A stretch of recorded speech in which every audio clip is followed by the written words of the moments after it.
Hello, friends. This is Dave Hurwitz, executive editor at ClassicsToday.com, here with great recordings you probably didn't know existed.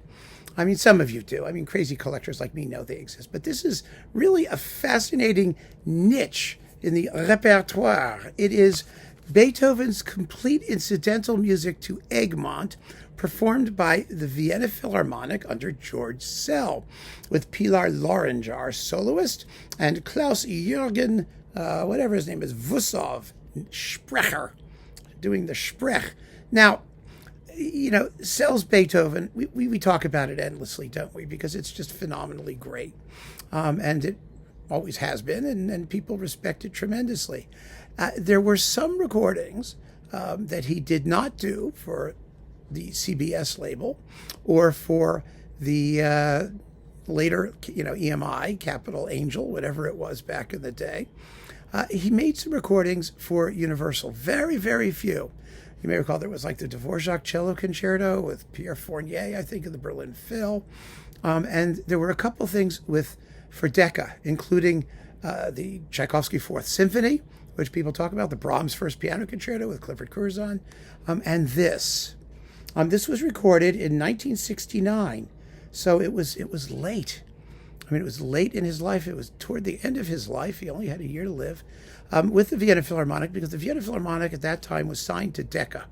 And so in order to get George Szell, I think they had to make some sort of deal with Sony. I wonder if it says that anywhere. They don't here, but that's the bottom line.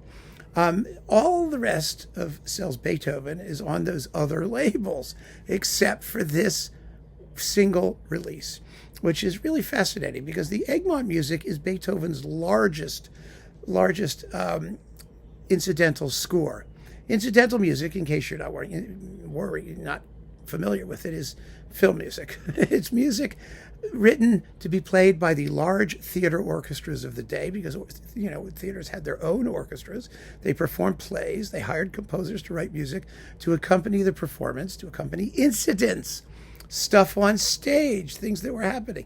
That stuff could be both diegetic and non-diegetic. So, diegetic music is music that it's part of the play. That is, the people on stage actually hear it. They sing it. They may be songs custom written for moments when the characters have to sing something, or they're listening, something comes in from outside on the street, or somebody plays something. That's diegetic music. Non-diegetic music is what we usually consider film music. That is the music that sets mood, that accompanies action sequences. The overture, for example, is definitely non-diegetic. And so Beethoven's music consists of, well, let's see what we've got here. We've got an overture, a song, a couple interludes between the acts that cover scene change music and set the mood for what's to come. So there's let's see, 1, 2, 3, 4 of those. There's another song. There are a couple songs. And let's see, what else have we got here? We've got, music accompanying the death of Klärchen. Klärchen is the female lead. She dies. And so there's some funeral music that accompanies her death scene. There's a melodrama, 8-minute long melodrama. Melodrama is music that underscores spoken dialogue. That's why you have a Sprecher here. We need the Sprecher. And then finally there's the Victory Symphony, which is interesting because Egmont, they all die at the end, of course, but there is the victory is one of principle. You want to call it that.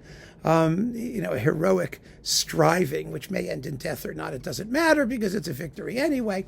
And that's how the thing ends. And the Victory Symphony, because you hear it at the end of the overture. It's your da da da da da da da da da da da da da da.